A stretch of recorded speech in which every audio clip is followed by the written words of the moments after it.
training options continued, part B. I forgot what I was going to say. Filming your portion when you're training. I would encourage everyone to bring your phone. We'll throw it on a tripod. While you're training, I will hit record and we can record your session. The reason that's important, and again, I always like to know why I'm asking you to do these things. I always want to tell you why, is because in training, you might not realize what you are doing. And in the heat of the moment, all eyes on you, I'm staring at you, you're nervous, your dog's doing weird stuff. You might not recognize that you're doing something. And if we are recording you, then you can go back on your phone, so nobody's going to post anything unless you want to. You can go back on your phone and watch the session and see how your dog acts, then see how we change your body, then see how they act then. So a brief story about one of my dogs, Brother Ben, one of my first agility dogs that I trained. He was the best. Mr. Ben was the best. And I was struggling with him because, and at the house, his weaves were fantastic. I'd just stand there like a lump on a log, tell him to go weave, and he'd weave. It's like, okay, no problem. I got this, Mom. We got a trial. He'd start heading for his weaves, and I'd tell him, go weave, buddy.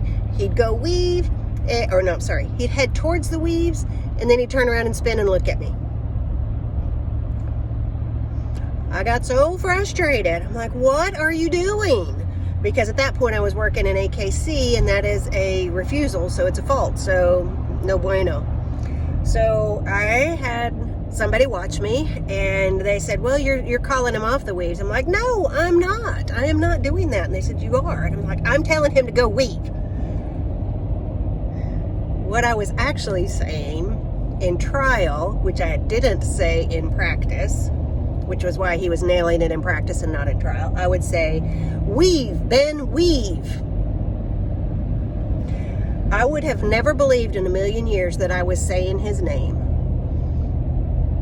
But I saw it on video, and I surely did. And every time I said his name, he turned to me, because he's a good boy. Because I've taught my dogs, I say your name, I need your attention. So he'd go off on his course to start weaving. I'd say his name, he'd turn and look at me. I was envisioning that as my dog is stressing in a trial and we can't possibly do this and blah, blah, blah. When all I really needed to do was just shut up and quit saying his name. So again, if I hadn't seen it on video, I would not have believed I was doing it. No way, no how. But proof's in the pudding. So record your videos. Record your training, whether you just go back and watch it yourself and learn from it. Why did my dog do such and such? Where were my feet pointing? What was my timing? What words did I use?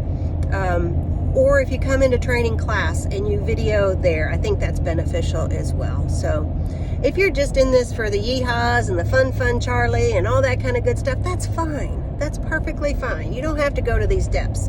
But if you are truly in this, you want to go in and be an agility handler and have you and your dog do the best that you and your dog can possibly do some of this stuff that I'm recommending. I promise. It's coming from a place of love.